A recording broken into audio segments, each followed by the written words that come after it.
सन 1191 ईस्वी से पहले हमारा देश पूर्णतः सनातनी परंपराओं से युक्त था।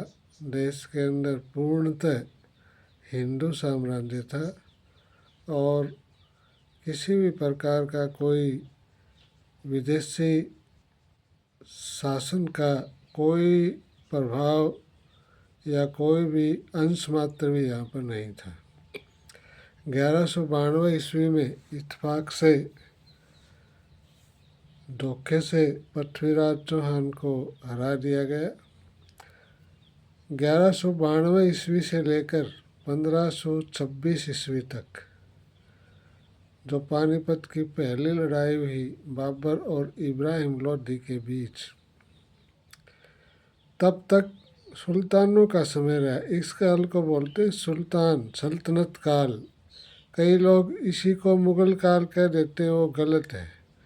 1192 ईस्वी से लेकर 1526 ईस्वी तक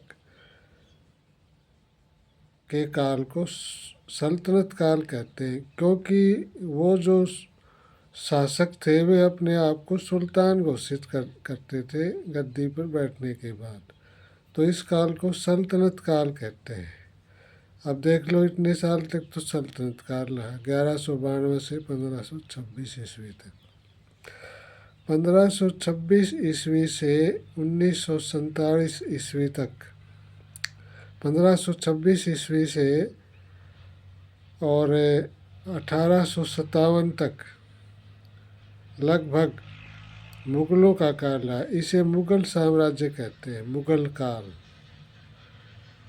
और 1857 से 1947 तक अंग्रेज़ों का शासन रहा। अब आप इनको जोड़ लो, 1192 से 1947 ईस्वी तक हमारे देश के अंदर पूर्णतः विदेशी शासकों का ही शासन रहा